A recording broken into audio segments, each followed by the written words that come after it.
Hey everybody, I hope that you are having a good Tuesday. Today is Tuesday, isn't it? Well, I tell you what, it's been a bad week. A horrible week, actually. We had a little guy in our church die. He was 4 years old. He fought cancer for 7 months. And over on my Facebook, I posted a lot about him, and he was such a brave little soldier and so strong. And I tell you what, that kid touched so many people's lives. Our whole town was behind him.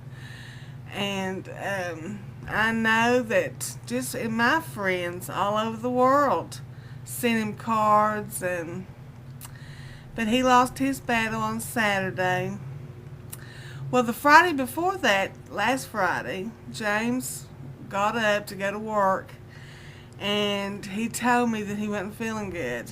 And the longer it went, he said, I need for you to call me an ambulance. Well, we called him an ambulance, and we went down to the local hospital, which is about 20 miles away, and he stayed in there till about, I'd say, 6 or 6:30.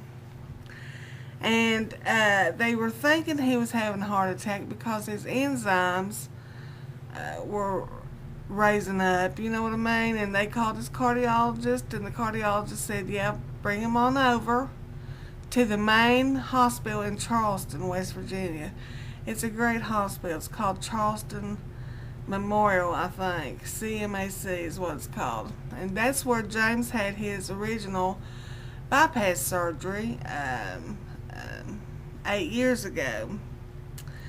So I didn't go over with him. They took him by ambulance, and I come home. And then the next day, they were really, what they were doing is they were just that night they were so busy, they kept James in the hallway almost all night long on a gurney.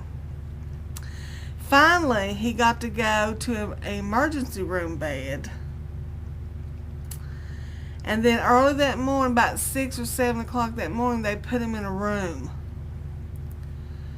Oh, but that Saturday morning, James told me not to come over because all they were doing was just waiting really for his cardiologist to come over, and they were just monitoring him and making sure that he was, going to be okay. They just put him in there to observe him, and we knew he was going to have a heart cath. Now, Jasper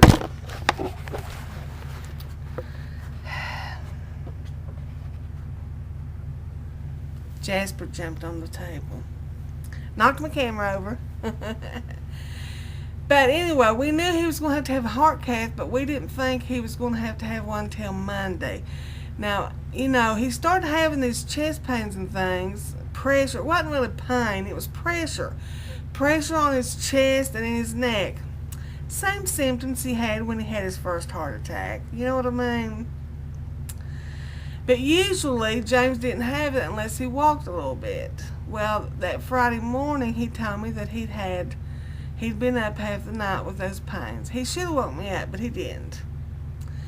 But anyway, so they put him in a CMAC for observation, and when he told me last week that he was having these pains, I called his cardiologist because James wasn't supposed to go to him until December. And I told him, I said, he's having this problem, and I said, I think he needs to come in there. Well, they told me the earliest they could get him in there was Monday. So he was supposed to go yesterday to the cardiologist, but he was put in the hospital. And I didn't go over there Saturday because it's an 90-mile trip from where I live over there. And James told me to stay home, and I felt like a bad wife because I didn't go over there. You know what I mean? But we talked all day long and stuff. And well, apparently Saturday night he had a really bad night. And when I got over there at 9 o'clock in the morning, Sunday, I knew something was wrong. He was so pale, listless, didn't want to talk to him, and I thought, well, maybe he just didn't get his sleep. But it was more than that. I knew that, something was wrong, and I asked the nurse, and she said he had a really bad night. And they were going to try to do the cath today. which was Sunday. So we said, good. You know, he needed to get in there to see what was going on with his heart. Well, you know, like I said, he was not well. I mean, I was really concerned about him. So they took him into the cath lab, and the doctor came out and told me that yes, they found a blockage. A 95%, it's blocked 95% behind his heart in one of his bypass veins. The veins they put in there to bypass the other blockages, you know what I mean?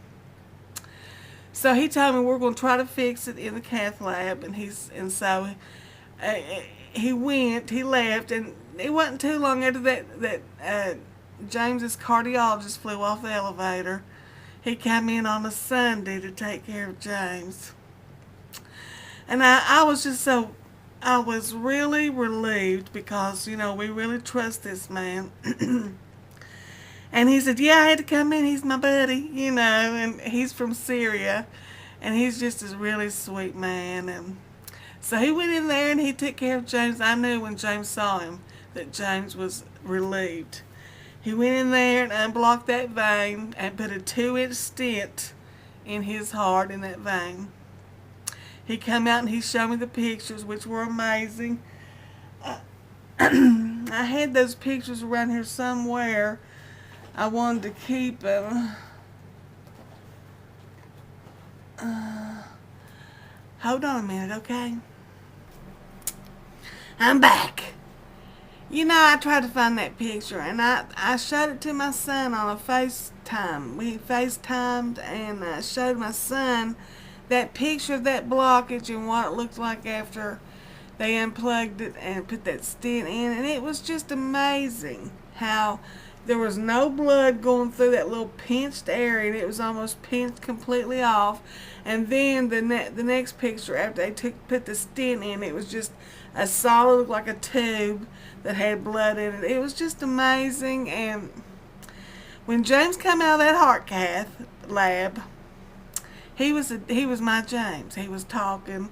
His face was pink. He kept on raising his head up and looking where they were taking. They kept on saying, "Put that head down. Put that head down." He was talking, wanting to know about that stent, and it was totally different from day and night. It really was. I mean, amazing. And they took him to a coronary intensive care unit. And he stayed there, and we got to see him. My sister finally, she got over here. She didn't have to come, but when I called her and told her they were doing the cath that day, and she and her husband came over, and they'd already done the cath, and he was already in the intensive care unit, coronary intensive care unit. So they let us go in there to see him, and he was fine, and he said, "I feel so much better," and you know, he told me how amazing it was, and we were all so happy and thanking the Lord that we got him over there in time and didn't wait till he had a major heart attack, you know. But I mean, it's just a miracle. So I think it was, but I just thank the Lord that, you know, we got him over there in time. But so that was Sunday, and I stayed. Paula and her husband left, and I stayed over there for a little while longer. And you know, there really wasn't nothing for me to do. They didn't have no place for them. You know what I mean? And there's other patients in that unit, and I really wanted to get home before dark because that's a long trip, and I'm not used to driving in the dark. I'm really not. So I come on home, and of course James and I talked more that night. I left him his phone, and so I went over there yesterday, fully expecting for them to let him come home. I don't know why we thought that. I swear I don't. But they said, no, he had a heart attack. He's got to stay in here. So I stayed over there for a few hours, and he was so upset because he couldn't come home because he's feeling real good, you know. And so he's supposed to come home today. Now, like I said, James has got a brother that has the same a cardiologist as James, and he had to go in there today to have stress test, echo, Doppler, and all that done. And so when I called him last night and told him that, well, James will get to come home tomorrow, Johnny said, that's his brother. He said, well, I'll just pick him up. So, and it was supposed to snow today, and it did. It spit the snow just a little bit, you know, but nothing that I couldn't make it over there, you know. But I've already talked to James about 3 or 4 times this morning. I just woke him up just a few minutes ago. They still have not released him. And I've not got a call from my sister-in-law saying that Johnny's through with his tests. And one of his bypass veins has collapsed a little bit. And he told Paula finally after James went through this, he said, well, I feel I'm having that same kind of pressure. You know, so my baby's supposed to be home today. And if I don't hear something soon, I may have to take out of here and go over there and get him myself. I don't know. He's not been discharged, and I hope Johnny don't mind waiting until he gets discharged. But okay, I came home yesterday evening and found out that my family doctor that has doctored us for 15 years died. Had a massive heart attack. My sister called me on the way home yesterday and told me. I tell you what, I said on Facebook, am I ever going to be able to post any good news? Well, the good news is James is going to be okay, hopefully. He better start taking better care of himself.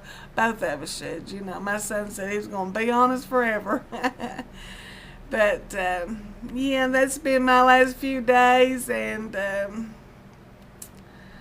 I'll keep in touch with you and tell you how James is doing, and I know he's going to be home for a little while. I don't know.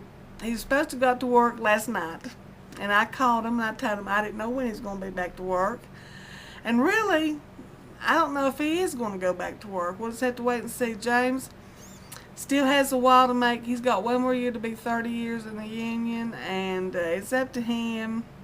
Whatever he wants to do, I don't know.